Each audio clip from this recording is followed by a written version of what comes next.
Éradiquer les embouteillages à Kinshasa à travers le projet gouvernemental Chilengelou et Zéro Trou, une mission que le gouvernement ne semble atteindre l'objectif pour réduire le point de congestion. Le Centre d'études en finances publiques et développement local CREFDEL a fait part de quelques pistes de solutions incluses dans son rapport rendu public ce vendredi 8 novembre, telle qu'une démonstration concrète de l'apport de la structure à en finir avec les embouteillages à Kinshasa.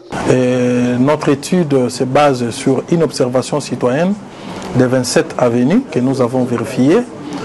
Ces travaux ont été effectués dans le cadre de plusieurs projets, notamment Zéro Trou, Chilengelou, et vous avez d'autres projets connexes qui sont en cours d'exécution dans la ville de Kinshasa.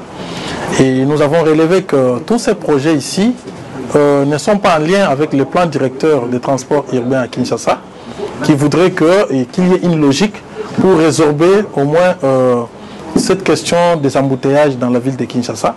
Ça, c'est un. Deuxièmement, nous avons constaté aussi que la budgétisation n'est pas aussi en lien avec le volume de dépenses voulu par le plan directeur de la ville de Kinshasa, qui évalue au moins les dépenses d'infrastructure autour d'1 milliard.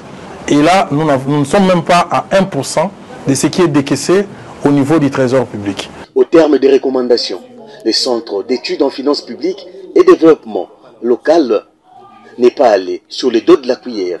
Il propose la construction de 6 autoroutes et plus de routes primaires pour assurer une circulation fluide dans la ville de Kinshasa. L'exécution de ces travaux est évaluée à 32 milliards pour ainsi financer les plans directeurs. On doit expliquer pourquoi tous ces projets d'infrastructure qui sont exécutés à Kinshasa sont faits sans l'autorisation de l'autorité budgétaire. Parce que tout ça, c'est ce qui nous amène à ne pas avoir des routes de qualité. Quatrièmement, le ministre devrait également s'expliquer pourquoi ce qui se passe au niveau de la ville de Kinshasa, les routes qu'on réhabilite, la voirie urbaine, qui ne relève pas de son autorité, mais c'est lui qui l'exécute avec tous les services, au lieu de décentraliser conformément à la loi, laisser à l'autorité urbaine puisse faire ce travail-là. Ce sont les éléments les plus importants sur lesquels nous voudrions qu'il y ait l'interpellation de ce dernier au niveau de l'Assemblée nationale.